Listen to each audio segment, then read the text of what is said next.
science and titled Pangalagaan, or to protect in Tagalog. And it specifically wants to discuss what is the youth's role in environmental justice. And this is facilitated by the Association of Filipino Scientists in America and also our friends from the Scientific Workers Collective. So welcome. Before we start, maybe we could ask people to introduce themselves quickly in the chat. Maybe your name, pronouns, affiliation, and maybe favorite flower or three. Maybe flower, right? Favorite flower, to make it more, like naturey, since that would be our discussion today. Okay.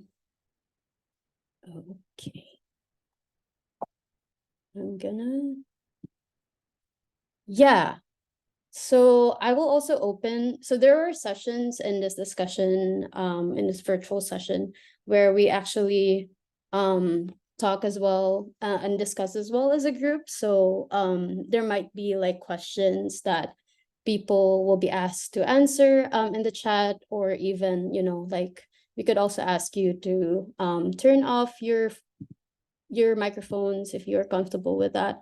But yeah, today you will hear this word a lot. You'll talk about climate change, which is essentially a long-term shift or change in the temperature and weather patterns of the world. And I have a question later where I will ask you to answer after your introduction. But yeah, so in the world right now, we might be able to fully, like experience it, especially here in New York City, but there is an increasing trend in our global temperature. And that is mainly brought about by the increase also of carbon emissions that, the world has been emitting. And collectively, since the 1800s, because of industrialization, fossil fuels, coal, and different activities, we have been increasing from comparing around like less than minimal 0 trillions of carbon dioxide emissions. Right now, it's crazy how in around 2020 to 2023, we're actually exceeding 1.6 trillion already. And carbon dioxide is the main contributing factor because it's one of the top greenhouse gases that trap and also trap heat and then radiate back to the earth. And that explains the increasing temperature in the planet right now. So yeah, one thing I want to ask in the chat, if you have been to introduce yourself already, how are you experiencing the effect of climate change? Or if you're actually also open to discussing it to the whole room, since there's only a few people, feel free to unmute as well. Just real quickly. Yeah, I haven't seen anything in the chat, but I'm gonna give people like a minute to answer this question of how are you experiencing the effect of climate change, you think?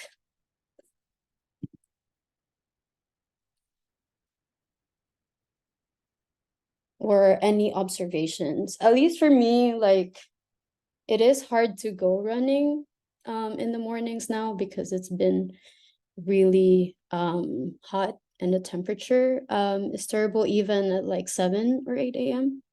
And Dana said wildfires and air quality. Yes, Carmeli, NYZ haze, Canada wildfires, yes. And Florida beach water has been warm. Exactly. Family in Texas and Mexico is burning up. Yeah, that's crazy, right? So that's like one thing that we have experienced, especially recently with like the wildfires and also just the increasing temperature, especially here in New York City. And what's crazy, actually, if you look at the map, is that in the US, we've been like experiencing this really drastic changes in temperature and weather patterns, but in the other parts of the world, so sorry, this map actually tells you the climate risk index of the world. So basically, the darker the color is, the higher the risk of climate in climate change. So when we say climate risk, it's basically it tallies. So this is from the German watch.org. It basically tallies or quantifies the vulnerability of the country for climate change based on like the disasters, the loss, the casualties, and that's that the country has been experiencing. So if we are actually putting in the chat how we're experiencing climate change here in New York City and in the US in general, we see that that's even like moderate compared to what other countries has been experiencing. And for people, you might notice that the Philippines, for example, which is here, it's very red, and there's definitely like high climate risk compared to the US and in other parts of the world. So for most of the discussions, I will be showing series of maps here, but I will be mostly just mainly also talk about the US and the Philippines, because in the context of us knowing or have like familiarity on those countries. But essentially, it could also generally be a conclusion about changes in the global south and the global north. So yeah, so if you look at the climate risk, essentially poor and developing countries in the global south has been experiencing higher climate risk than those countries which are developed. But if you look at the carbon dioxide emissions of these countries, so the higher or the darker the color, that means that the higher the carbon emissions that this country is giving off. And if you just compare the US and the Philippines, you see that the US actually has higher carbon emissions compared to the Philippines, which has like a moderate carbon emissions. But the Philippines has been experiencing higher climate risk, even though it's not contributing enough to the carbon emissions. And what's more ironic is that in terms of climate change performance index, this actually is a measure of how well the country is putting its policy or putting like climate change in its policy consideration. So in these policies, you see that the US has been really low in their climate change performance. So out of around, how many countries are in the world? Is it 59? I don't know, y'all, but the US is like 52nd in like in the rank of the countries which have which has, you know, like in terms of like the climate change performance that they have, the US is very low in terms of that, which means that the US is actually not responding well. And this index has been measured as a way to make the countries accountable, especially after they agreed on the Paris Agreement. So if you could see, the US is very low, and then the Philippines has a really high index, which means that even if it is like the most vulnerable country with the climate change, and it has been contributing so much little in, or like moderately in the greenhouse gases emissions or carbon emissions, it is even the ones who are in forefront in terms of like the climate policies, which is very ironic when you compare that in the US or other developing countries where they're actually contributing a lot of greenhouse gases and carbon emission, but they are the ones who are not really helping out to mitigate climate change. Yeah, and so that's like something that maybe we all can think about throughout this discussion, because what we really want to see in this discussion is to be able to discuss as a group in here why the global south is bearing the brunt of climate change, and what does climate justice really mean for us. And I know this is the title of the session right now, but this is something in white because this is something that we actually mainly want to hear from the people or the participants here, after hearing like facts and information from this session, what do you think would be the role of the youth in environmental justice? And so with that, I will pass it on to Lowell to talk more about the science of climate change. Absolutely. And so what do we know about the science of climate change? There is a lot, and I could give a whole lecture, but I'm going to give a very brief rundown of climate change and the root factors that occur behind it. Let's get started. So next slide. Gonna have to do that a lot.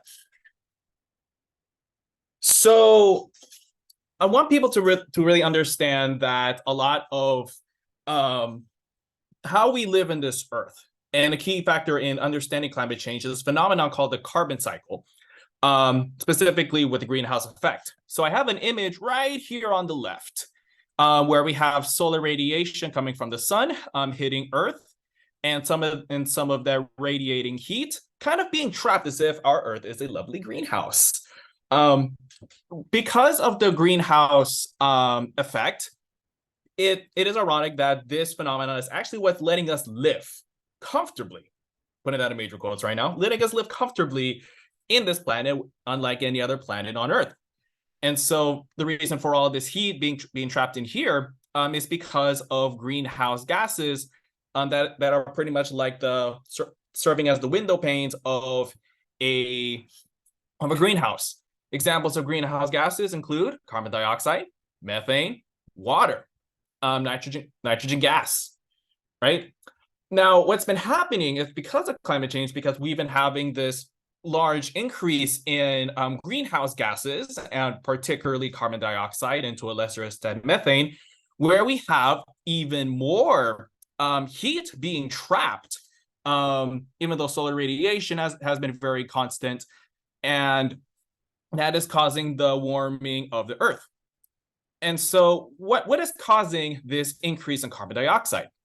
The figure on the right kind of shows this very complex carbon cycle, which I'm not gonna go through all of it, but you can see that, you know, the release of carbon, the input of carbon, all these different interacting components, they both have natural and man-made sources. And for most of the items in red, volcanism is kind of a nuanced one, but most of the items in red are man-made, anthropogenic, that's a huge word, man-made anthropogenic sources of carbon emission, including deforestation, agricultural activities, burning of fossil fuels, and resource extraction, particularly the extraction of fossil fuels deep from within the earth to be used for different industrial and agricultural and many other processes that for some we tend to rely on, such as air conditioning, electricity, fuel for our cars, and et cetera, et cetera. So I put these questions in here just to really get a good idea of what to really know when you're thinking about the mechanisms behind climate change, knowing the greenhouse effect, the greenhouse gases, and the factors that contributed to the increase of greenhouse gases. So these are essentially basic science questions. But what I'm going to get to in the next few slides are what are the root causes underlying these different factors? Why do we have deforestation? Why do we have agricultural activities? Why do we have burning of fossil fuels? You can shoot this in the chat, but I'm kind of curious to see, what do you think are some of these root causes underlying these different anthropogenic factors contributing to the increase in greenhouse gases? Why do we have all these things? Put in the chat.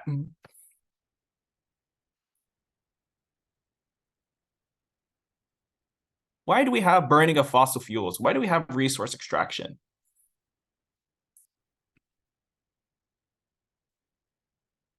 Anything? Like probably just kind of living our lives, or do we need more capital gain and profit? All right, that's one way to look at it. Who's getting the capital gain and profit? See, it's a Socratic method a little bit. The big boys. I wonder who those big boys are. The corporations, okay? What else? People expansion originally, and then billionaires. So now we're talking about different kinds of people. The US military. Well, these are definitely a lot more optimistic examples than what I was teaching for marine conservation and ecology courses during my time as a graduate student. Because if we go to the next slide, a lot of times what I've noticed when we learn about natural resource conservation or climate change, students tend to have this preconceived notion of which for this class, I thankfully did not hear, but I hear a lot with general students, is that's caused by human greed. It's caused by overconsumption. It's caused by overpopulation. We have 8.1 billion plus people on this planet and counting. And what I find among students who take these kinds of classes or have these preconceived notions is that they are definitely reciting some theories or ideas that end up being kind of flawed and very questionable. And so what I have on the left is this phenomenon of the tragedy of the commons. If you have a commons like a nice sky, or in this case, an open pasture or clean oceans, and if you have people just kind of quote unquote being greedy and individualistic, no regulations, no privatizations, eventually this commons, this air, this water eventually gets depleted. And so that kind of leads to very neoliberal individual notions of greed is abstract notion of greed is the underlying cause rather than the military, corporations, and billionaires. Here on the right is this ecologist, now dead, named Garrett Hardin. And Garrett Hardin developed the strategy of the commons in a paper published in a high impact journal. I think it's Science, don't quote me on that. And also Lifeboat Ethics, the case against helping the poor. I wonder why he made that. Right? Garrett Hardin actually has a record of being a white nationalist and a nativist. And just to really drive home some of his rhetoric of him being a scientist, we're going to delve a little bit about where he came from. Go to the next slide, please. Slide content warning. Where the Southern Poverty Law Center cited Garrett Hardin as a nativist, very against immigration, and very for white nationalism through the social contract press. Even so that during his time as an ecologist and scientist on this earth, he reckoned increasing diversity immigrations to the dissolution of European civilization and values. Or that a lot of these immigration policies are used to instead to solicit the Filipinos, the Taiwanese, and the Salvadorian. Diversity is the opposite of unity, and unity is a prime requirement for national survival. And so a lot of people, that professors and students that like to cite human greed and tragedy of the commons as irrefutable fact, whatever you take your environmental studies major courses, or if you're taking your biology science courses as non-majors, people don't really question where do these theories come from. And that is very important. So is the underlying cause of the climate crisis really human greed and overpopulation? Or is it really something else entirely, something more economic and systematic? Let's check out the next slide. So I want you all to consider the following. There was a carbon majors emissions report published in 2017 that considered that just 100 companies, all of them which happens to be fossil fuel companies, that are responsible for 71% of global emissions, right? 28 of those are in the United States. If you try to crunch the numbers, which I took the liberty of doing, particular oil and gas corporations in China, Russia, the United States, as well as other countries like South Africa, actually produce a lot of carbon compared to a normal person. And these reports, a lot of times they don't usually report on the military. Very similar trends have been reported through the United Nations that do not consider the U.S. military and tend to paint similar pictures. So is it really humans, or is it really corporations and capitalism? Let's take a look at the figure on the right. There was a case study in Brazil. There we go. There was a case study in Brazil by a master's student, Newton Monteiro, at the Federal University of Paraná in Brazil, where they overlaid political maps of Bolsonaro and Lula. Bolsonaro, think of it as a Brazilian Trump, and they overlaid it with these yellow class representing rates of illegal deforestation. And so they found that there was a strong association between provinces where Bolsonaro got elected or got votes, sorry, not elected, and the rates owe illegal deforestation. So there seems to be political roots behind deforestation rates, as in the case of Brazil, which could occur in other countries. Now we can get to the next slide. Now, what happens when we consider the US military? Up until now, the US delegates have been lobbying to get the military out of the equations when calculating carbon. That has slightly changed. The graph on the left was published in Science, and they showed that the US military, through jet fuel, produced 42 metric tons of carbon dioxide per capita, more so than any other countries like Qatar, Kuwait, and even the military, surpassing the United States civil and China. And what we're going to get to soon when we talk specifically about the Philippines is this might have implication what's going on in the Philippines with the Balikatan U.S. military exercise, when you have more than 17,000 troops in the Philippines with an additional 9 military bases, reported by Rappler and the U.S. Embassy of the Philippines. Now, let's get to the next slide real here. We only have a max of 4 minutes, and then we could just shout it out in the chat or in person. What I want to really get from here, because I didn't just go into science. I went into the politics. I went into the philosophy. I went into governance. I really want you to know, when you go into classes that talk about tragedy commons or ecology or natural resources, it's very good to be skeptical and question things, especially if they have some kind of harmful precedents. Where do your theories that you're taught in STEM courses come from? What, like, I've seen a lot of classes like tragedy of the commons treated as if they're indisputable fact. How does capitalism drive the climate crisis?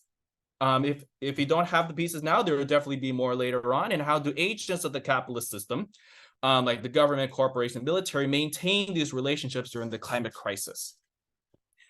And so what are some other examples? That's a nice primer to what we're going to go next.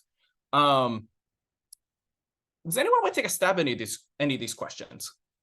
How does capitalism drive the climate crisis? How do agents of the capitalist system maintain these relationships? Can you think of some specific examples more similar to the ones that I gave? And you can use the chat, or you can shout it out in person. I have 3 minutes on this one.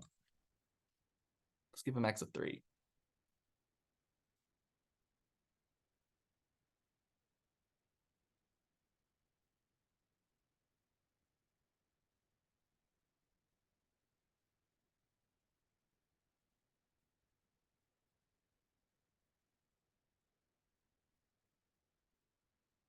Does anyone have there are recurring meetings between representatives of different countries, particularly the global north, that sustain their political relationships. By Pam, yeah, we're gonna really get into that. What are these governors, what are these governments are doing as they pertain to profiting from the climate crisis? All right. What else? What else?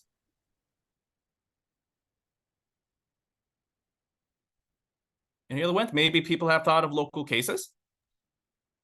I can just Yeah. I cannot answer bullet points 1 and 3, but I can certainly, as a business admin major under Temple University's Flex School of Business, I can definitely answer bullet point number 2. Yeah. Like,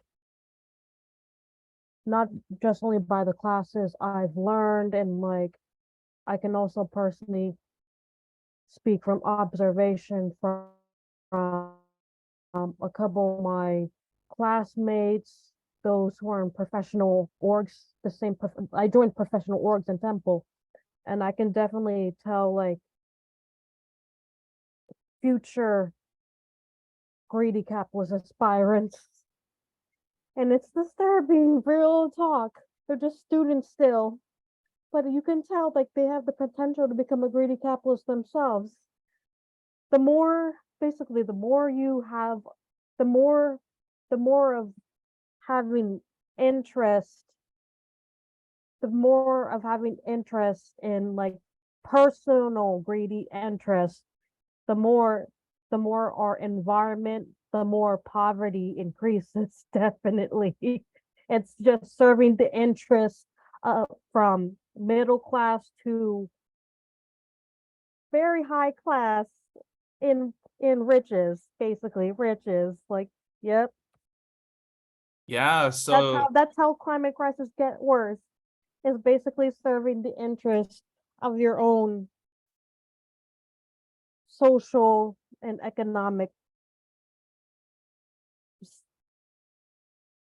class in terms of wealth. Yeah, you hit it Not on the looking out money. not looking after but everybody, only looking after your own community of wealth. It's disturbing. Really bet it is. And now we're gonna have to move on to the next session. I really like the conversation in the chat. Keep it coming, but now I'm going to pass it on to the next presenter.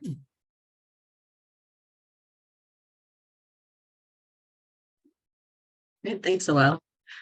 I feel like you're handing off a newscaster handing it off. Great. So my section, I'll be talking about how world governments have responded to the climate crisis. So relating to those questions like how have the people in charge in nations worldwide responded to the climate crisis. Next slide. Sorry. Okay, so to start with, I'm first going to talk about how world governments have responded. I'm going to segue then into people's movements. But to start with, in terms of how world governments have responded, I'm going to talk about the big conference of nations about the climate crisis, the Paris Agreement, and then I'm going to dig into some of the general policy trends that have emerged from it. So the Paris Agreement was a legally binding international treaty signed in Paris in 2015 to hold the global increase in average temperature to well below 2 degrees Celsius above pre-industrial levels. So this was signed at the COP21 conference, which stands for Conference of Parties, which is a United Nations proceeding. And so what has happened since then? So the Paris Agreement has there's a number of different problems with it, but one of them is who enforces this, and are the policies that is put forth, are they effective? So next slide. Thank you. So what's happened since the 2015 Paris Agreement? So the United States, one of the largest emitters, backed out in 2017, though then again rejoined in 2021, for what that's worth. But more crucially, we can look at and see how effective the Paris Agreement has been at helping slow down climate change by looking at carbon emissions. And so this graph is from 2019, but the trends are consistent. So that was 5 years after the Paris Agreement. Now we are 8 years after the Paris Agreement, and carbon emissions are still rising. So emissions from oil are still rising substantially, and much of it comes from road transport. And so we can see that the failure to mitigate emissions shows that policy isn't being effectively deployed. So most of the policies tend to focus on supporting low carbon alternatives to fossil fuels, such as solar, wind, or electric vehicles. But these are often these technological fixes often just increase demand and don't actually displace fossil fuel use to any extent. And so of the 36 countries in the Paris Agreement, only the Gambia made commitments in line with the treaty as of 2021, which more power to the Gambia, but that's not very good for everyone else. And so next I'm going to talk about sort of trends in policies that have emerged from the Paris Agreements. And so this category of policies is referred to as BECCS, or bioenergy with carbon capture and storage. And so bioenergy is things like ethanol, other plant-based fuels, and carbon capture is technology that relates to pulling carbon out of the atmosphere or otherwise removing carbon from the atmosphere, which then would impact would slow the greenhouse effect that Lowell described earlier. And so the reason I'm focusing on this is that many mitigation strategies of the Paris Agreements rely on large-scale technological fixes. So again, technologies that reduce emissions without reducing energy usage, such as plant-based fuels or carbon capture technology. But the problem with just pivoting to green fuel is that it doesn't actually decrease the demand for energy. It's not just a problem of bad versus good energy sources, it's a problem of scale. So if the demand for energy keeps growing and growing, even good sources are unsustainable. Another key issue with this is that relying on carbon capture technology is sort of a fool's errand, because as many scientists have pointed to, carbon capture technology does not actually exist in a meaningful way. it's relying on technology that doesn't work. And so we can see this also from trends from like the people working on it. So like, for example, the Archer Daniels Midland ethanol plant. So this is an ethanol plant in Illinois and spending huge sums of money to like work on carbon capture technology. So like taking in like $280 million of government funds. But in the meantime, their emissions from the plant have continued to increase.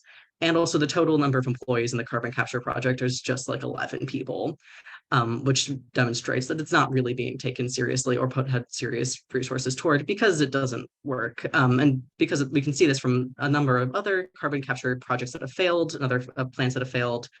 And even like MIT, so in 2016, Massachusetts Institute of Technology closed its entire division working on carbon capture because all of the 43 projects it was involved with had all been canceled, put on hold, or converted to other things. And so the reason why I'm focusing on this is because it's put forth as a major solution for tackling climate change, but it ends up being a way to let for governments to let companies defer responsibility indefinitely by supporting technologies that don't exist. And so what this is lacking is that wealthy countries are the ones using the most energy. And the only way they can maintain this energy usage and also try to reconcile the Paris Agreement is large-scale use of technology that allows for negative emissions, such as bioenergy and carbon capture. And the reason why it's so attractive to them is because they don't want to cut back on energy usage. And the only way that is feasible is by pulling carbon out of the atmosphere, which is a technology that doesn't exist. And so the other crucial thing is that this is, there's three crucial things here, which is it's risky for a number of reasons. One is that scaling up bioenergy to the point where it can actually replace fossil fuels requires huge amount of land to grow plant-based fuels, which some scientists have calculated to be like up to 3 times the size of India, which would have huge consequences for biodiversity, forests, water table, and food systems, all of which also go into the climate crisis. It's not just like global warming, but it's also environmental extraction and environmental degradation. The other problem is that if it doesn't work, then we've continued to emit more carbon into the atmosphere, and then we're really in a bad situation. But the third most important thing is that it's also unjust. Like most of the additional energy use in these policies would then go on to just be used in the global north rather than in the global south or up in like developing countries. And that would just continue to expand inequalities along the same lines as colonization. And also there's the question of who is then growing this bioenergy. Like, is it going to be another sort of just another commodity that can be extracted from the global south? Next slide. And so, yeah, so the general emphasis here is that I want to emphasize that carbon capture and carbon credits, which I'll get to a second, continue colonial inequalities. And so the sort of the vein of logic here is that there's sort of this assumption by, again, world governments, especially world governments of the global north, that you can continue to do something environmentally hazardous and cancel it out through technology or planting more trees. So like the same thinking applies to carbon credits, which is a sort of a system where companies buy a certain amount of like allotment of emissions that they can, a certain amount that they can emit carbon, that they then will cancel out by like planting trees somewhere. But this ignores the health of entire ecosystems, the practices of extraction, soil loss, pollution, warfare that are causing these like causing environmental degradation and also these energy needs.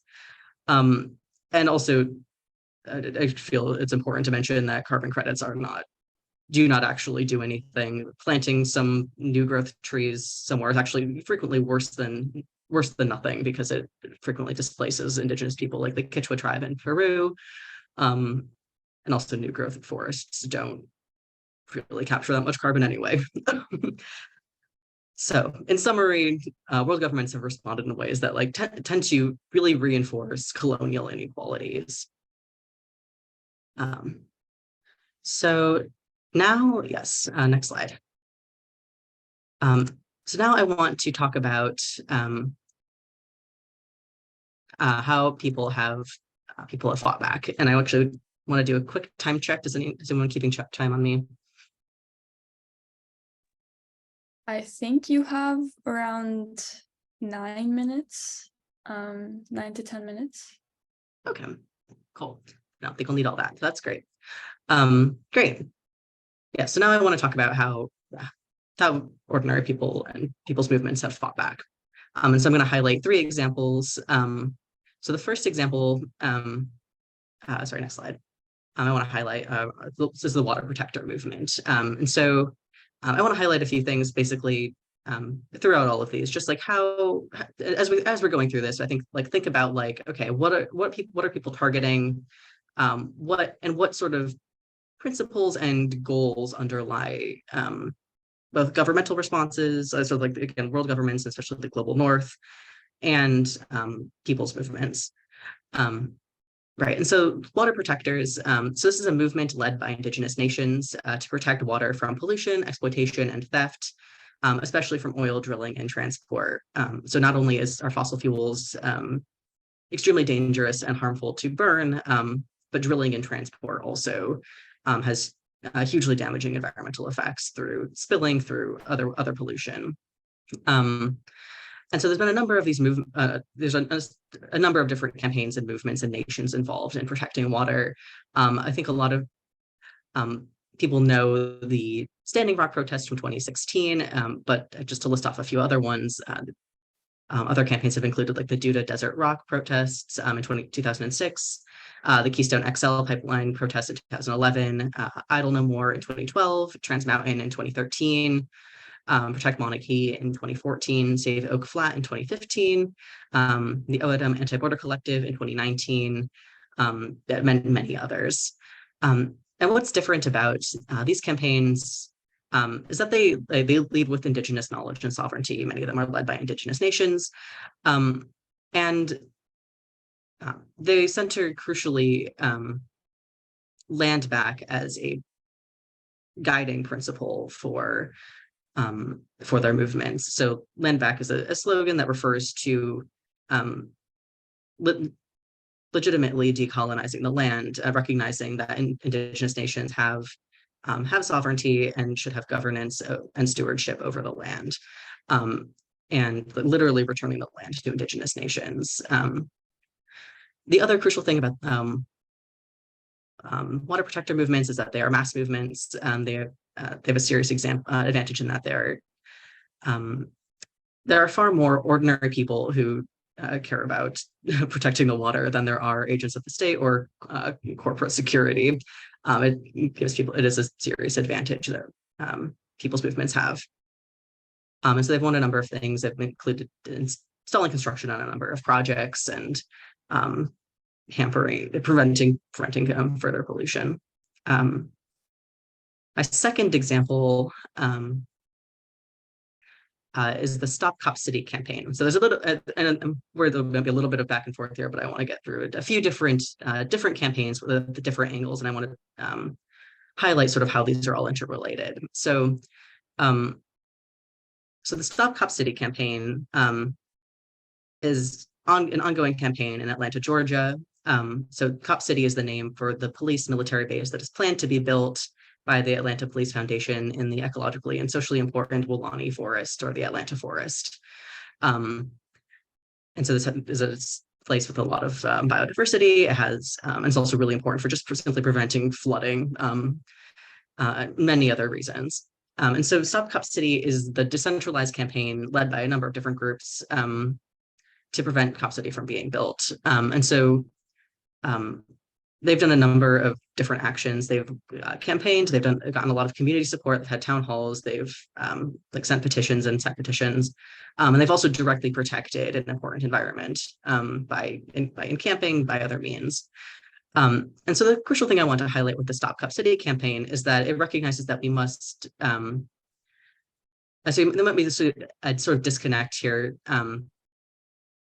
If you're thinking okay, police abolition, prison industrial complex abolition versus environmental movements, but they're actually really crucially interlinked. And Stop Cop City campaign highlights this by recognizing that the police and the military are ones actually doing environmental destruction, but also more crucially, we have to disempower the police in order to combat climate change, because they are going to be the ones who are killing and arresting climate migrants, assassinating environmental activists, and also just preventing us from taking the actions we need to do to survive in an increasingly hostile world.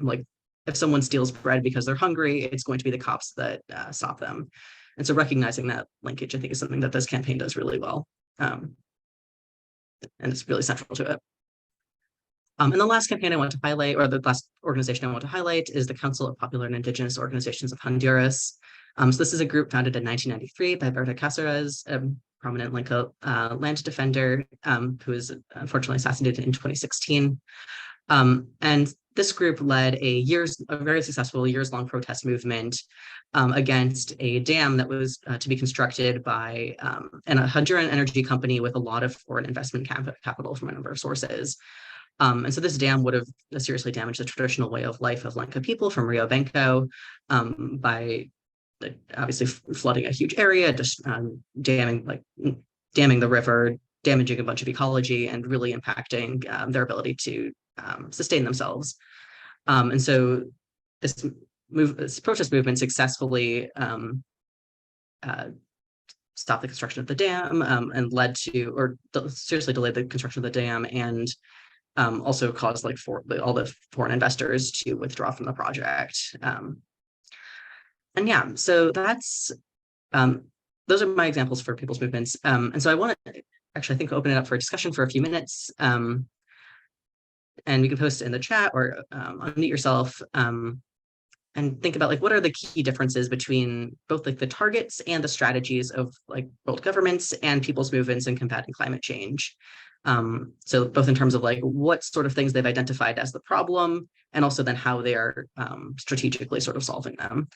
And also think about why might these differences exist.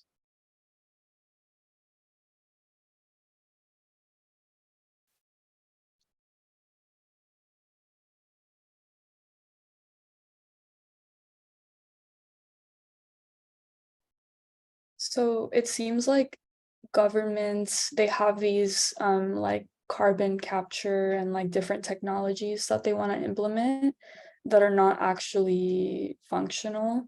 And they also encourage us to recycle and make it this very individualized narrative. Whereas people's movements, there's a trend of highlighting how climate change has been exacerbated by the state and by systemic issues. So yeah, that's kind of the way I see it, is this individual problem versus this systemic problem. Good answer. Anyone else?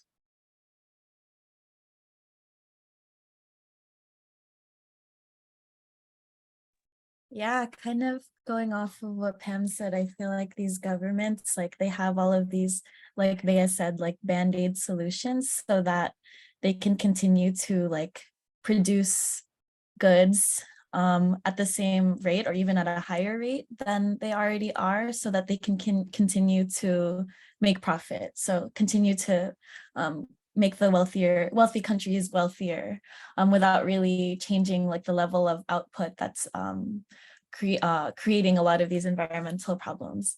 So yeah, so I guess the government sees that people are upset about climate change, and they'll suggest these Band-Aid solutions, but they don't want to change the underlying system of capitalism, like Lola said. But the people's movements are really like people are saying, really identifying that the problem is the system, and no amount of carbon taxes or carbon capture technology can really change that, because no matter what, capitalism wants us to make profit, even if it destroys the world. So I think people's movements are really clear about wanting to change the system. That's very well said. Yeah, I think highlighting sort of the link between, I don't know, can we continue to produce at the rate we're producing? Who is in charge of that production? What system does it serve? I think that's a really crucial link to draw. Should be. Okay. Pam, should I pass it off to you? Sure. Great. Okay, so for those that did not see my introduction, hi, my name is Pamela. I'm a PhD student in New York City studying neuroscience. Astor and I are actually in the same cohort.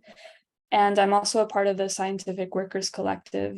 So for this section, I want to talk about more specifically about how the state has pushed back against climate activism. And just a warning, this is a pretty depressing section of the presentation. Yeah, so I just want to kind of give a content warning. So first, to summarize what Astor has mentioned, I liked this quote from IBAN International, which says that the state is essentially dragging their feet from making any substantial commitments to phase out fossil fuel. Countries like the US, European states, and Japan are co-opting the energy transition agenda to ensure the unrestricted flow of cheap natural resources and labor from the global south. And this is to cater to the renewable energy corporations. So rather than serve the equitable transformation of societies, the energy transition agenda in the hands of big foreign corporations becomes a new predatory colonialism. So yeah, in essence, governments and different states are turning towards technologies that are not actually functional, and instead of reducing their emission of different pollutants, they turn to these technologies as the answer, which, as we know, is not actually working. So in the next slide, I also liked this kind of this sentence that really highlights the contradiction, which is that the unaccountable exploitation driving the climate crisis is also driving violence against land and environmental defenders. So it's kind of like this one-to-one correlation where we are responding by like trying to protect our water, protect the land, but this exploitation is moving at a really large scale, and deforestation and dam building and all of these things that contribute to climate change are still very much happening. So in the next slide, this is showing a decade of state-sanctioned killings of land and environmental defenders between 2012 and 2021.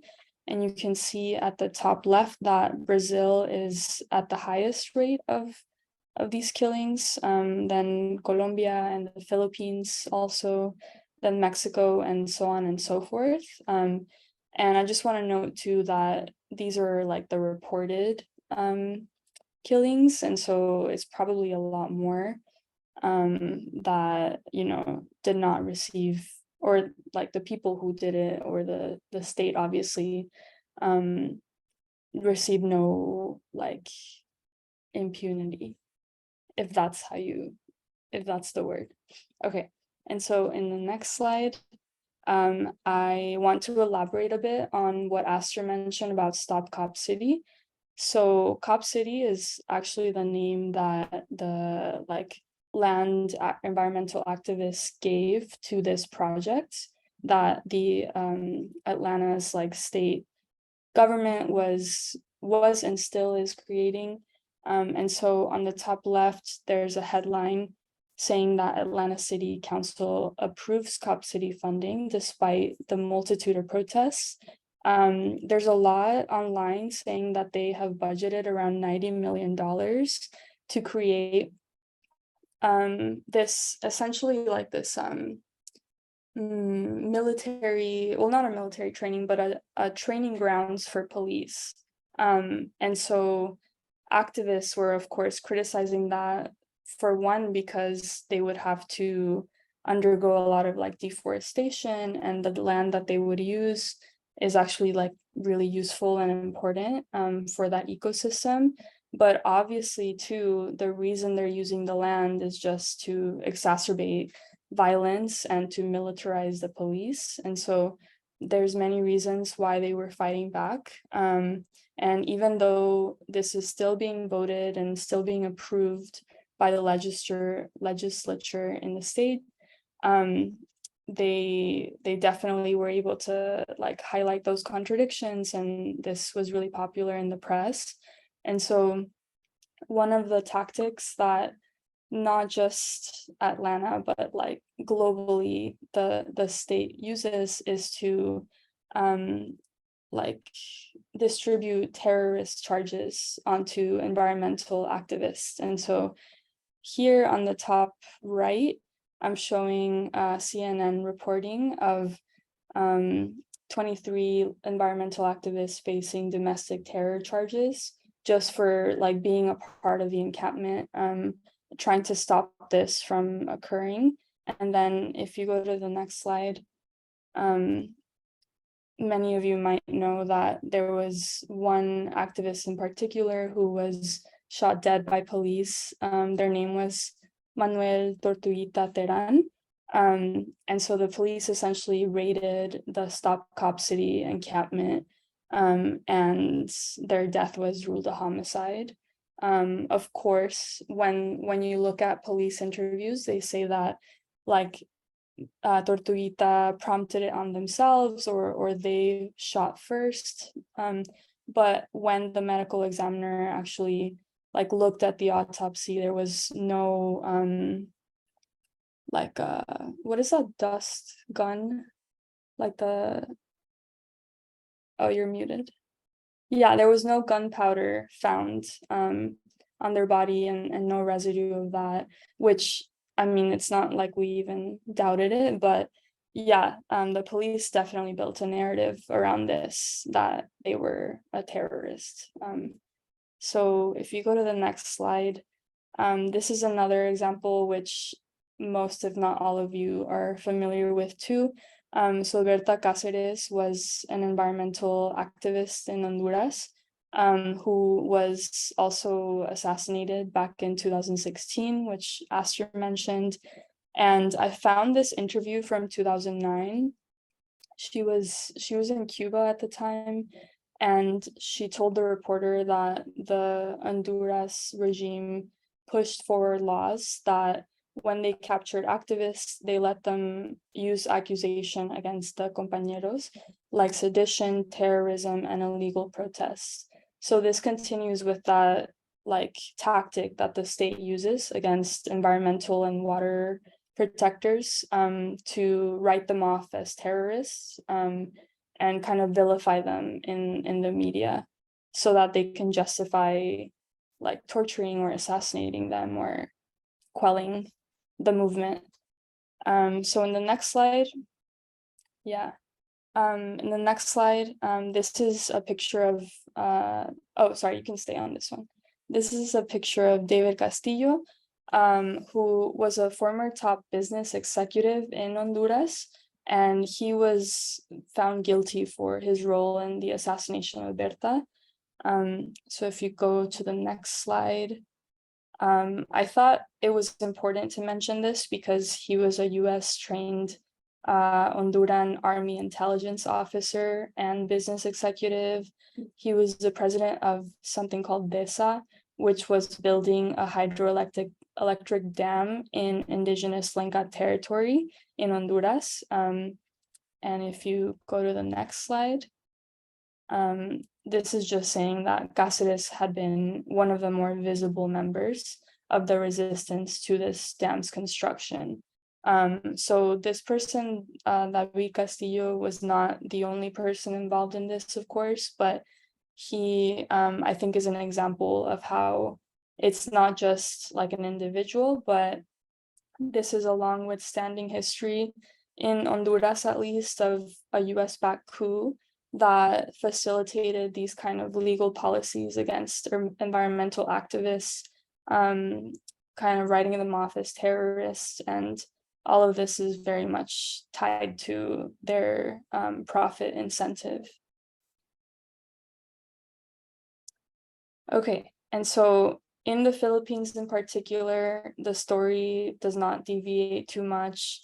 There's definitely red tagging present in this environmental movement. So if you go to the next slide, For those who are not familiar, this red tagging, quote unquote, approach was implemented in 1969 under Ferdinand Marcos backed red tagging campaign. And it was designed to tag and counter communist groups. But ultimately it was designed to quash dissent. Thank you. And so one of the environmental activists that I learned of, his name is Leon Dulce, and he's the national coordinator for the Kalikasan People's Network for the Environment. So if you go to the next slide, he describes his experience being an environmental activist. He mentions that safety is no longer in the vocabulary of activists in general in the Philippines. They're being told they're terrorists, that they're enemies of the state. And the more extreme cases is when they think they've vilified you enough, they start sending in the death squads as well as infantry battalions. And Duterte is clearly not seeing this as an exercise of democracy. He's seeing it as, a threat to his rule in the Philippines. So he's sending in so-called investment defense forces in the military that are organizing paramilitary groups to crack down on these exercises of democracy. He says that it's a situation where you can always and will always fear for your life, but if you're not going to do the work, then who else will do it? This work is still necessary. So this just echoes what all of the other environmental defenders across the world are fighting for so courageously. So that ends my section, and now Kalai will talk a bit more about like the landscape in the Philippines. Yes, thank you all, Noel, Esther, and Pam.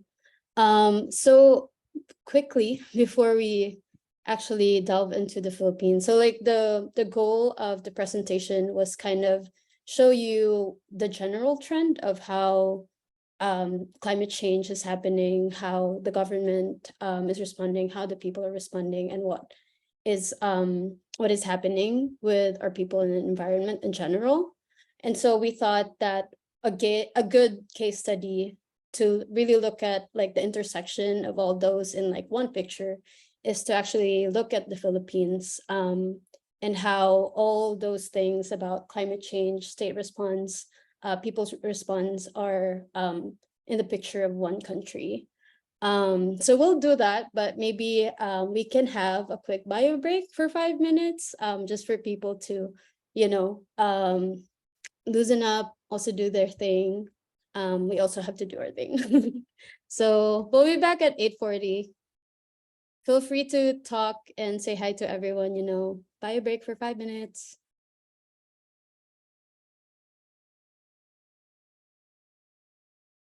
A bit, yeah. So we'll move on to the next part of our discussion. We'll go to the Philippines. I mean, not flying there, but yes, we'll go and have a discussion about the Philippines. Yeah, so as I've mentioned a while ago, the past facilitators have, kind of like gave us a structure of what really is the cause of climate change and how is the response in like different states and the people's movements. And now we wanted to delve into the Philippines as kind of like a case study of how, like, what is this real picture even in one country? And this is like a country that familiar to most of us, and maybe along the way would also be able to identify some examples and like the same trends that we see in other people's movements. But to introduce the Philippines, we want to highlight that the Philippines is a very rich country with a lot of natural resources. So it is an archipelagic country with an updated number of 7,641 islands. It has a lot of natural and mineral reserves. and it is actually very megadiverse. It has around 6,223 species, and that involves, like from the tropical rainforest to marine life. The Philippines in itself is very rich in the natural resources. Well, we'll talk about, because that is like the natural resources in the Philippines, what is the general demographics of the people? So the Philippines has around 108 million Filipinos living in there. There are 10% that live and work overseas, and you might understand later on in this discussion why a lot of fraction of the Filipinos actually go abroad. And then 70 to 75% are in the countryside as farmers. There are also fishermen, indigenous peoples. And most of the Filipinos depend on the environment for a livelihood. And that's not even, like a question. It's their means of survival. Nature, environment is their way of living. And around 15% are in the urban areas. And I just want to show these photos of like Filipinos who are naturally, always smiling and laughing, and very hospitable. But those are people. But the Philippines is very vulnerable to climate change. It is the fourth in the world among the countries hit by the highest number of disasters. And I've shown that in a map a while ago, how the Philippines actually has a very high climate risk compared to the other countries. And as what was recorded from 1995 to 2015, there are around 274 disasters in the Philippines. And as we are talking right now, there is actually a very big typhoon that just hit the Philippines in the northern Luzon. And what are the impacts of climate change in the Philippines? So that means rapid rise of sea level, significant rise in temperature during hot season. So I actually don't know Fahrenheit, but I usually use Celsius even when I'm here for 5 years already. But in the Philippines, it could go like from 35 to 40 degrees Celsius.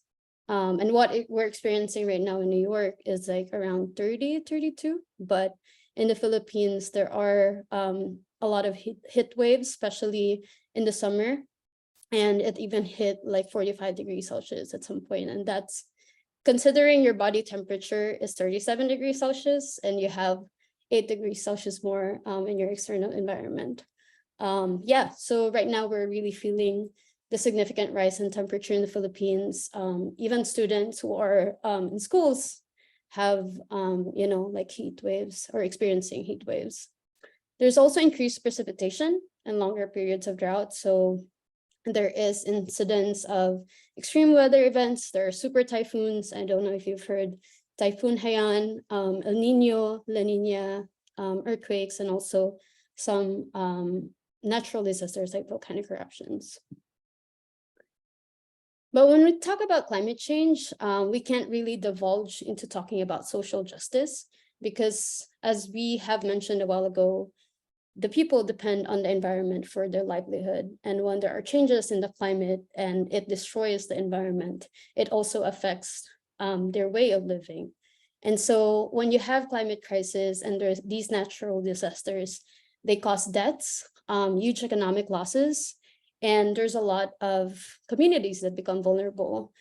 We are not talking just of, like different ecosystems, but we're also talking about people, like damages to our crops, livestock, even public health emergencies. When the temperature is very high, there is dengue outbreak because mosquitoes just like to bite when it's warmer. Yeah, but like that's a natural conditions, and a lot of airborne pathogens and waterborne pathogens as well. So there are damages in infrastructure, degradation of our coastal regions, and displacement of lowland populations, even like landslides.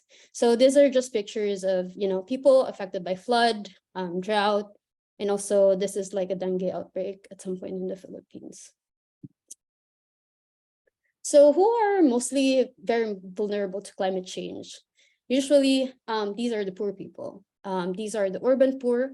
When they are affected by the typhoon, they get their houses who don't really have very strong foundations. They get destroyed, as what you could see here in this photo. And that has become like a way for other capitalists to actually, do this thing called disaster capitalism, where once an area is cleared out, there are no houses anymore because of like the natural disasters. There are a lot of aggressive developers and land grabbers who take the land and actually build facilities and buildings there. And that has what happened in Tacloban at some point, and other places where there are typhoon, which basically wiped their area. Also farmers. Farmers have been affected by the drought, but also there are a lot of issues like land grabbing, land conversion, because of like the drought, and them not earning enough to actually sustain their living. They have a lot of vulnerability into selling their land or allowing landlords to basically take advantage of them in terms of taking loans, giving their lands as collaterals, and those are different ways for land grabbers to take the land, basically. And there's also what we call as a rice tarification law. I wouldn't have time to explain this, but essentially the Philippine government passed this law to import rice from other countries, even though the Philippines is an agricultural country and a lot of our land is actually dedicated into producing rice. But because of that, there's also, because of drought, these laws about land grabbing, land conversion, and like rice certification law, they have become more vulnerable to changes in the climate and the changes in their livelihood. And in terms of fisher folks, there's effect definitely on the marine ecological system, but also the effect of the disputes in sea territories. So an added layer into the effect of the climate change on the marine ecosystem, where they could not take as much sea resources as they could. There's also, disputes on sea territories between China and the Philippines that really allowed for aggression against like Filipino fisher folks. And that has also been a threat for their livelihood. And next would be for indigenous people, because most, as we will be tackling later on, because of like the different policies that basically aggravated climate change in these communities, the indigenous peoples are usually displaced from their ancestral lands. And so that's just like an overall picture of how climate change has been affecting the people and their livelihood. So now we're gonna delve deeper and really look at essentially the part where Aster talked about what is the response of the government. Now we'll look at the response of the Philippine government. And I am posting this transcript from a speech of the current president, Bongbong Marcos, from his State of the Nation address, which just happened 2 days ago. Yeah, it's like Monday in the Philippines, so the State of the Nation address is basically, an annual thing where the president talks to the country and tells them about the state of the nation in like its current situation. So there are two sections where he talked about climate change or things related to climate. One is in renewable energy, and one is about climate change that I will be talking later on. But if you look at this slide first, so there are actually different kind of policies that were developed by the Philippine government to look like they are responding to climate change. Some of this that we will have like kind of an example of how they're responding on it are first, the Philippine Clean Air Act of 1999. So essentially trying to decrease carbon emission in the country. But a spoiler alert, and that is something that I will discuss later, it is actually used to justify modernization and shift to electric vehicles and that has been kind of a narrative used to phase out jeepneys in the Philippines. But then it actually allows public, the privatization of public transportation and displacement of public utility vehicles. And I will delve on that later on. Another thing that the government has set in terms of its policies is actually the use of renewable energy. So back in 2006, there's what we call as the Biofuel Act, which resulted to the conversion of land to biofuel plantations, which they would use to produce biodiesels or biofuels. But essentially, actually, there's a science that says that biofuels themselves even increase carbon dioxide emissions triple as what we have with like fossils.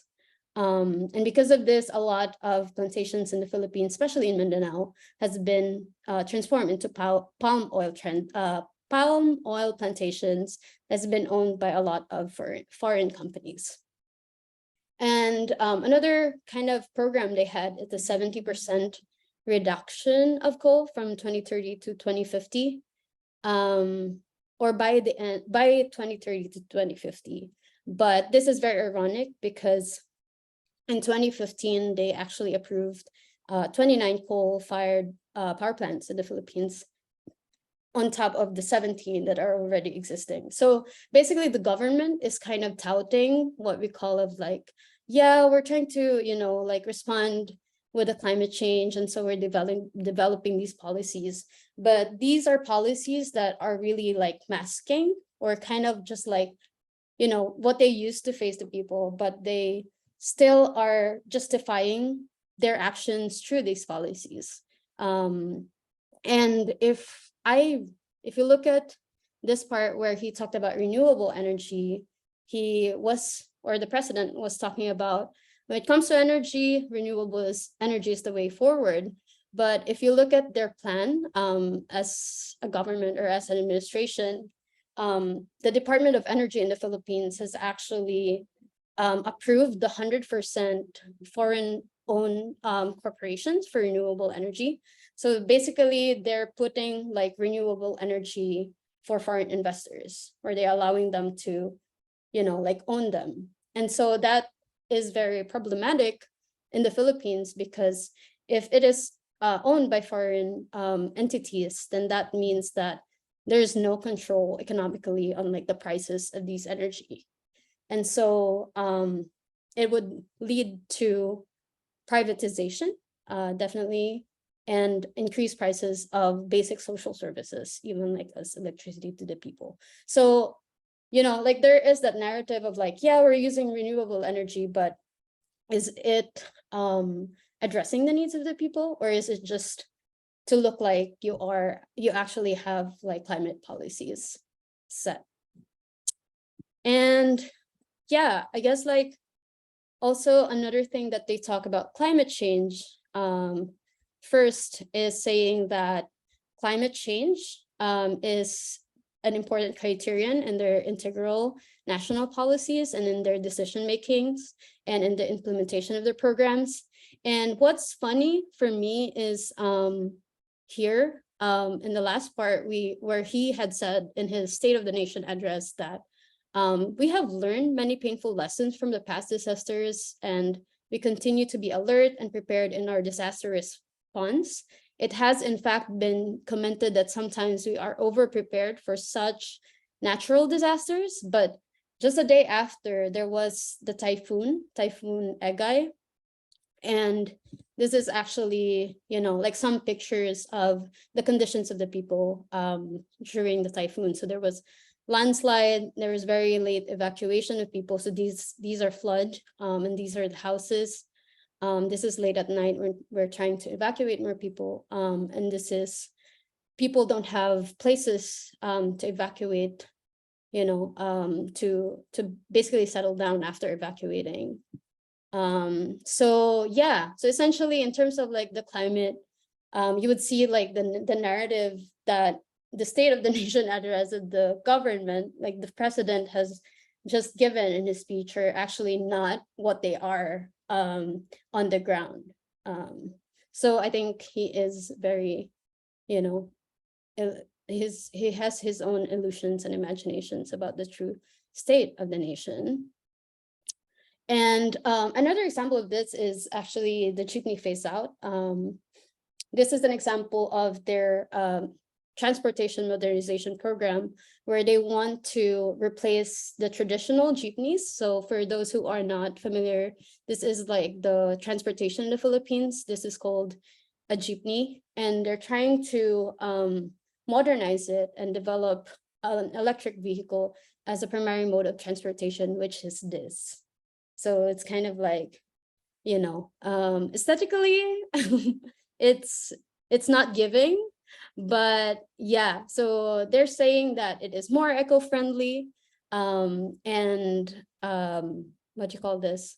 It is better for the environment because they're like, you know, trying to lower their carbon emissions. But as I have, you know, like showed or illustrated in the first part of this session, the Philippines actually doesn't produce a lot of carbon emissions as high as, you know, the global north or the US.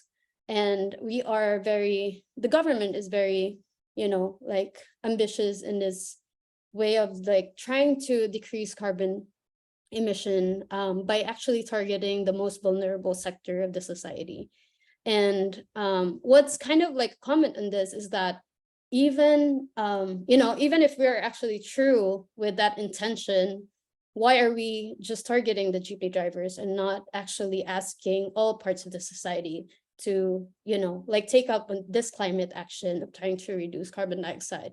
Because cars, private vehicles are still allowed to, you know, to run in the Philippines like 24/7. And another thing that we would say that this is very anti-poor, and this is kind of a way of trying to privatize public transportation, is that this electric vehicle would actually cost 1.3 to 2.6 million pesos. And considering that the jeepney drivers actually only earn a few thousand pesos every day, they would never afford this electric vehicle until, you know, like they die.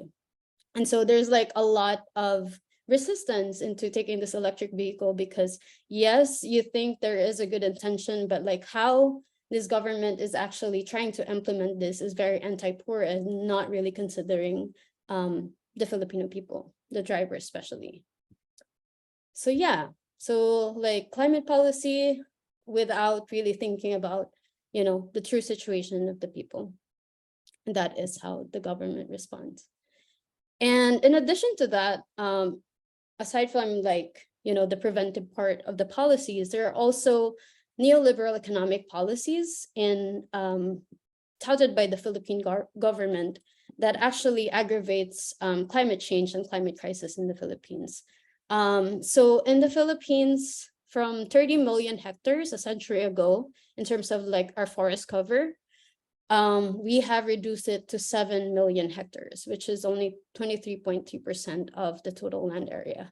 And that's really disappointing, and that's really depressing, because as what we have shown a while ago, the Philippines is such a rich national country. But why are we, you know, very vulnerable to climate change as a country, despite our forests and very diverse marine ecosystem and tropical ecosystem? But the reason behind that is actually more on one, in terms of like neoliberal economic policies. It's like privatization of social services. If you have lived in the Philippines, you would notice that the water and electricity bills are really high. It's because water, electricity, and other social services are owned by oligarchs or like public officials who have rich families, or even like foreign investors themselves. And so they don't really care about the people, or if the people could afford it, because they only care about their profit. And so There's the privatization of social services. There's also trade and investment liberalization. So recently in the Philippines, they have approved the 100% foreign ownership of our resources. So before, for mining companies to actually operate in the Philippines, for foreign mining companies, they can only own up to 40% of the mining company in the Philippines, and 60% of that will be owned by a Filipino or Filipinos. But recently, through Duterte and also approved by Marcos, there is now 100% foreign ownership of our resources. So foreigners could already invest in the country and own basically like mining companies, water companies, transportation, and stuff like that. And that just aids more to privatization, and also just increasing prices of our commodities, especially with social services that we really need. And so I wanted to highlight one of kind of like a gathering of different countries and investors, and that is the Asia Pacific Economic Cooperation, which is actually happening in November. So APEC, one of its pillars is actually the trade and investment liberalization. Basically, with the neoliberal policy, you're allowing the economic control from public to private, and so it's no longer controlled by your state or the government.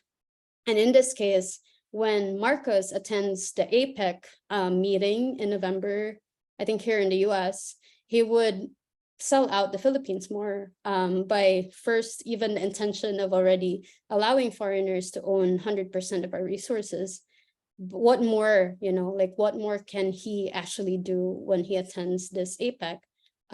As what we have seen as well in like different occasions where presidents of the Philippines have attended APEC. Where it allowed for more land grabbing, land conversion, displacement of indigenous people. And on top of that, there's also foreign policies that are affecting, sometimes not economically, but as we have, learned a while ago, like the US military has also been the #1 polluter in the world. And in the Philippines recently, last year, Marcos met with Biden and has approved the US-Philippines Enhanced Defense Cooperation, and or kind of like reapproved that. And so that led to the US basically having a total of 9 US military bases in the Philippines. And so they are manning the Philippines, or they are, like set up in the Philippines right now, and they have been all over forming their bases. And Trans-Pacific Partnership Agreement is also an agreement with the United States in terms of economic policies. So those are things that actually, like affected our forest covers, has increased mining waste because foreign investors don't really care about the environment, especially because they don't live there. And there's also, this illustration here from Ibon essentially just tells you how rich our natural resources are, but because they are owned by different foreign companies, they just go to the foreign companies without us actually benefiting from our natural resources. Yeah, and another example for what I said is like the privatization is the Kaliwa Dam in Quezon. This is part of South Luzon, where a China company is financing the construction of a dam in a very sacred site in South Luzon, in the middle of the Sierra Madre Mountain, which will affect 9,500 hectares of watershed and the families of indigenous peoples like the Magats, and it will affect the rich biodiversity. But yeah, so essentially, like, there is also quote unquote in terms of like the water crisis, because most of the crisis happening in Manila in terms of like shortage in water is actually because of high-rise buildings, condominiums, and stuff like that, which are owned by some of like the richest people in the Philippines, and is not really, you know, trying to answer the needs of majority of the Filipino people. And another example in terms of trade liberalization and investment is the mining and monocrop plantations in Mindanao. So as I've mentioned before, the trade liberalizations allows for foreign investors to just take up different resources like mining, even convert our lands into monocrop and like palm oil, banana, pineapple. And just to emphasize this point, like is you would see here, this is actually the Pantaron range in Mindanao, and you would expect that, you know, like most of Mindanao, because it's called the fruit basket of the Philippines, is very rich and would look green like this. But after years and decades of mining, this is the effect to our natural environment. And so a lot of, you know, like indigenous peoples are being displaced. They are resisting it. They have lumad schools established so that they would know, or they would understand the different papers that are being passed on to them in terms of like land titles and leasing agreements, because those are used for land grabbing. But instead of, you know, like allowing that, the government has called for the closure of the lumad schools and even militarizing their communities and killing their leaders.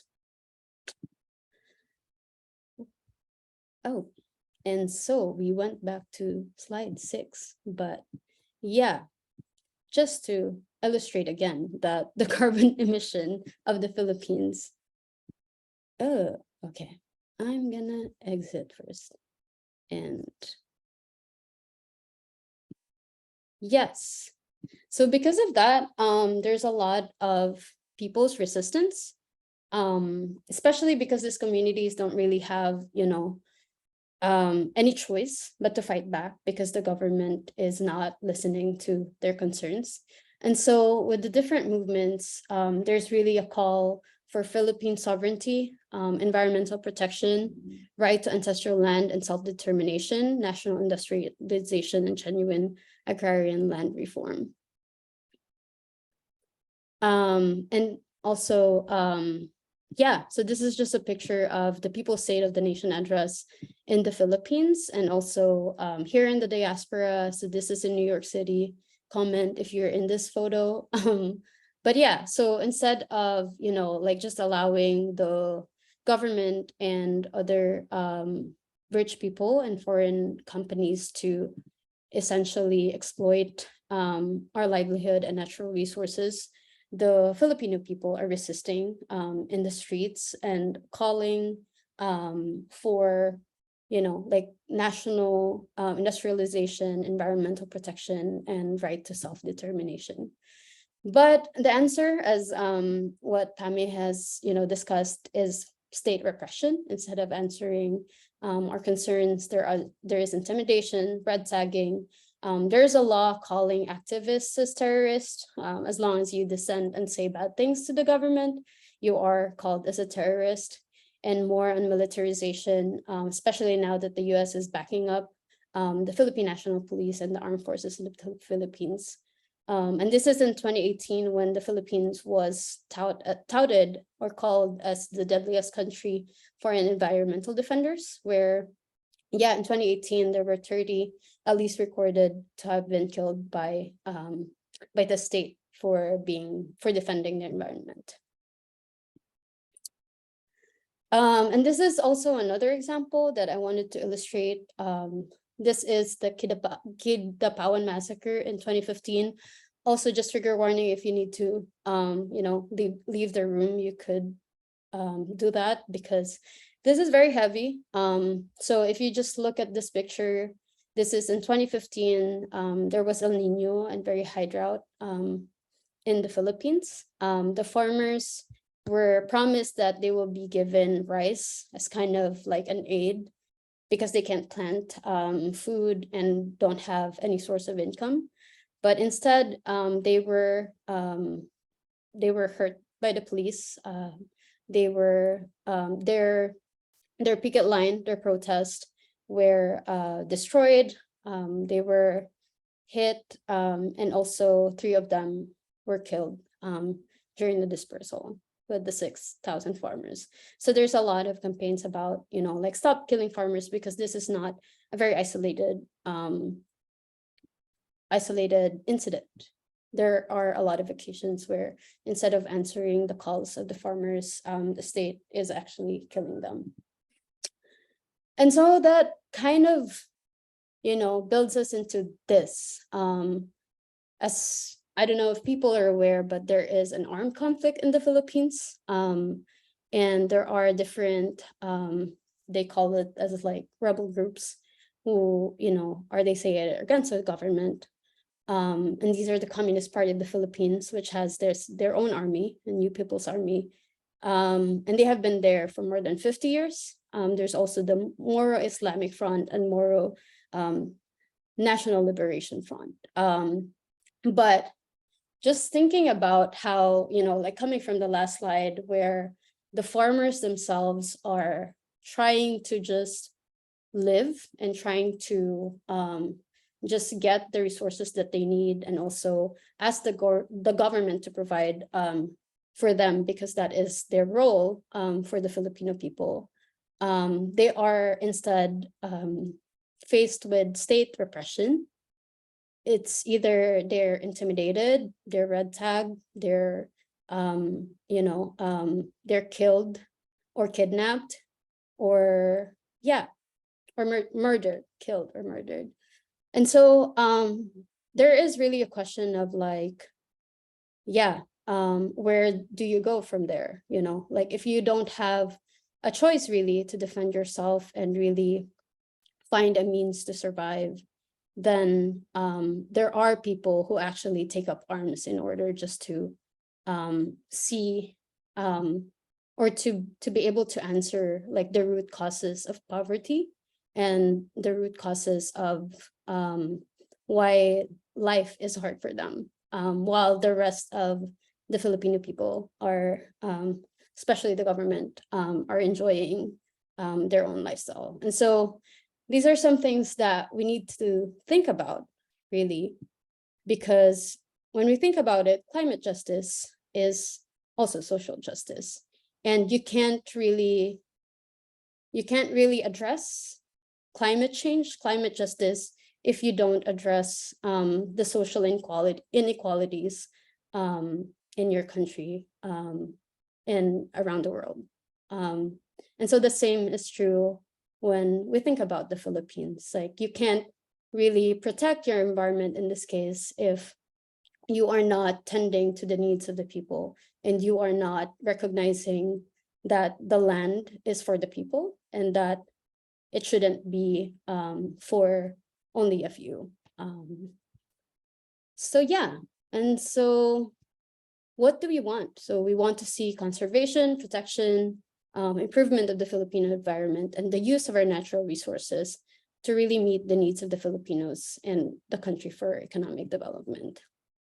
And I'll open it up for some discussion. It's been long, but yeah, if folks, after learning all those things and like the connections, what are the things? So like, what are your reflections, and maybe what are the youth's role in environmental justice? You can put it in the chat, or maybe like feel free, or even like any reflection that you have after the session talking about the Philippines.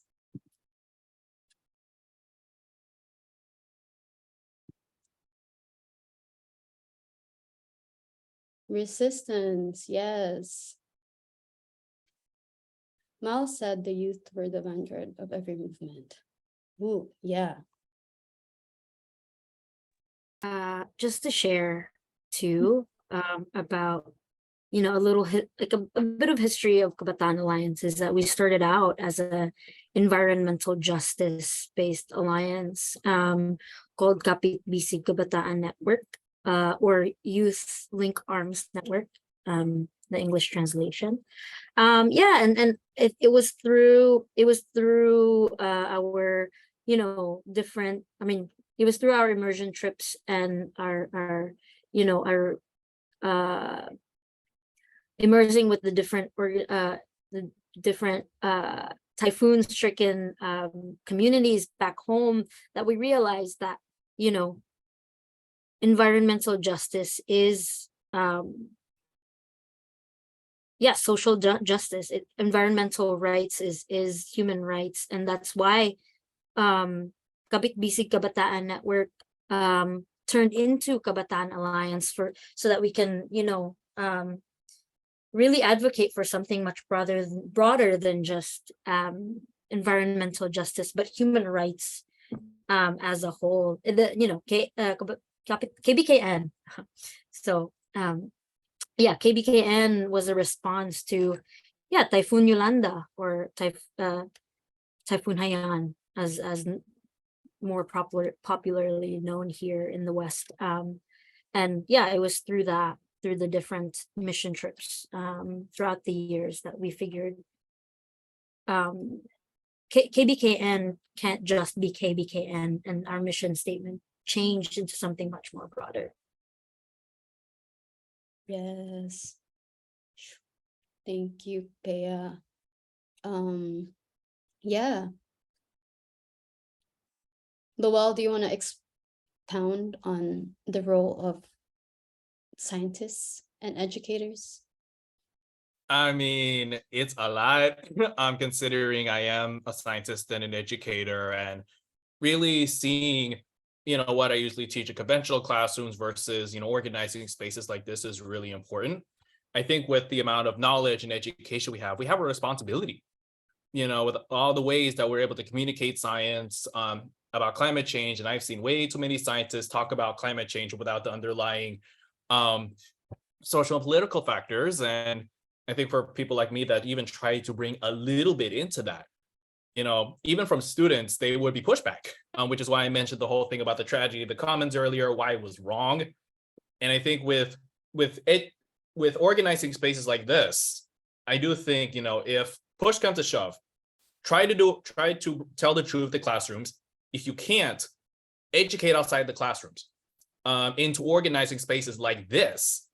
And so that way we can be able to learn the truth about climate change and these different underlying root causes that are causing this climate catastrophe. And then we can be able to bring it back. We're in a better position as collectives of different groups to be able to question, there's something iffy about the way that you're framing the climate crisis, very apoliticized or built in a way that's very pro-capitalist.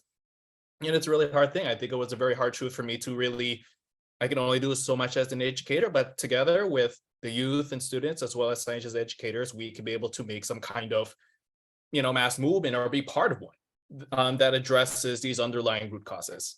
So, my 2 cents. Yes, very well said. Thanks a lot. Anyone else wants to share?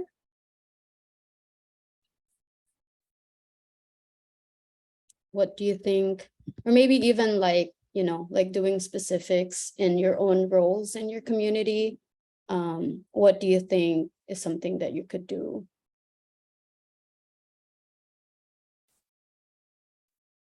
Yes. Kaylin,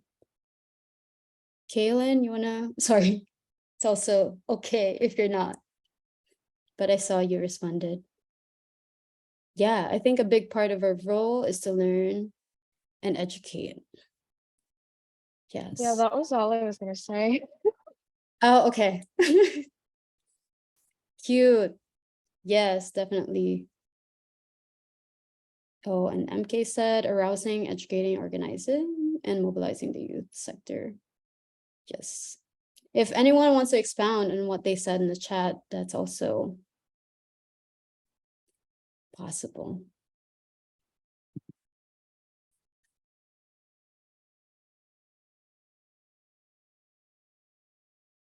Yeah, I think I really appreciated how well all of you connected environmental justice to issues of like landlessness and neoliberalism and really making those connections very clear. And so I feel like our role as the youth is to, you know, in it, like when we educate, like other folks are saying, like really making those connections very clear.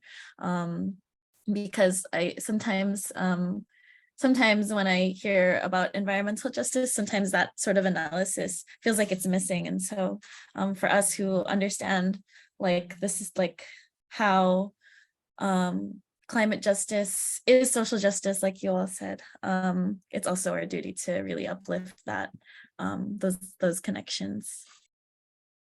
Thank you, Dana. Yes, definitely. Yeah, I don't know their name, but Los Angeles, US hands off Cuba. Yes, hi. Yes. Thank you very much for hosting this. It has been extremely educational to learn about the environmental crisis in the Philippines and its relationship to the crisis throughout the world. And I want to thank Lowell, especially, who was part of our delegation that went to Cuba, and he presented at the Cuba Ambiente International Conference. What is the role of youth? To be the vanguard of this movement, period. And having a strategy that involves mobilizing large numbers of people. That's the only thing that governments and corporations listen to. You can write letters all you want. Some of us go back decades with our experience in the anti-Vietnam War movement, civil rights struggles, the fight for abortion rights. And it has always been the mobilizations that have brought about change, that have forced reactionary politicians and governments to carry out some reforms at least. But ultimately, it will take ending capitalism, because this is the driving force of the destruction of the environment, which we're seeing expanded. And I just want to encourage people to check out, there's a YouTube video called Tarea Vida, which was produced by an international environmental activist, Helen Yaffe. And it documents Cuba's fight against climate change and what a small nation can do, because they're the victims of climate change. But what they are doing, like a couple of examples, they have moved 30,000 people away from the beaches, built them houses further inland and gave them to them. They have moved agriculture up the mountains. They have planted mangroves around the island to help absorb storm surges, etc. So they are doing a lot more than virtually any capitalist country, given their limited resources.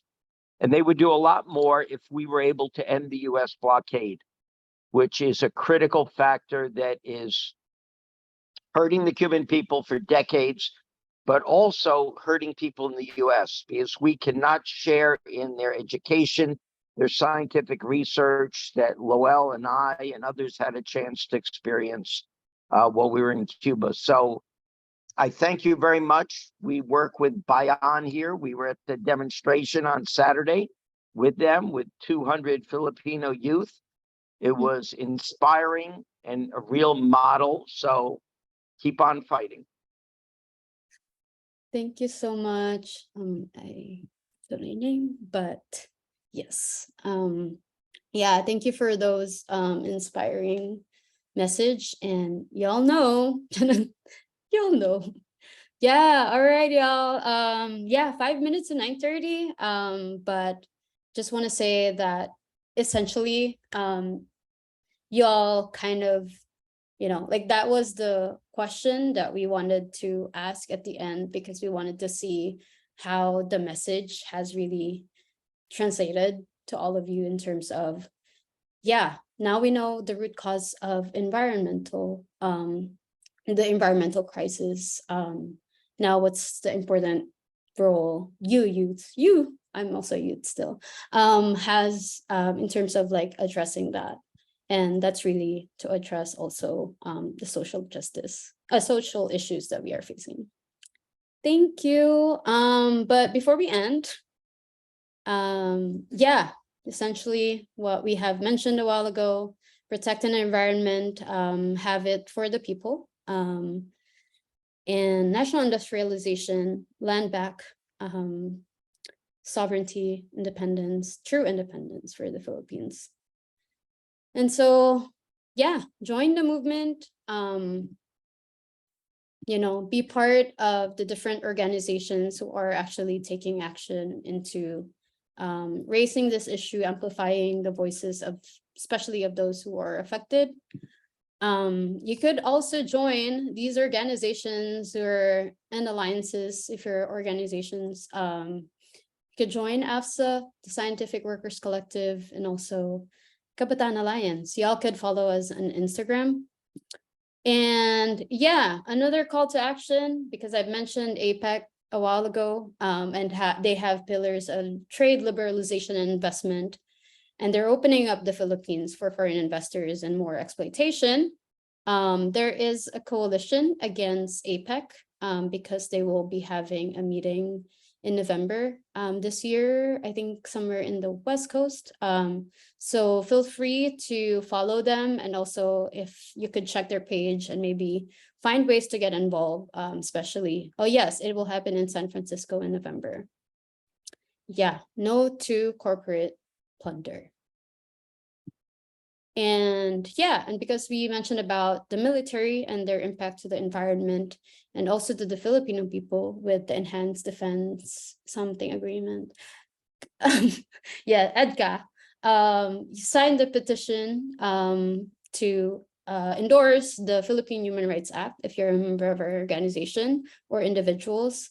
And they just had lobbying a few days ago in DC to really ask for the US government to stop military aid to the Philippines until they are held accountable against the different atrocities against the Filipino people. And yeah, another call would be to ask the US troops to be out of the Philippines. And that's it. Anything else in terms of announcement from Kabataan Alliance?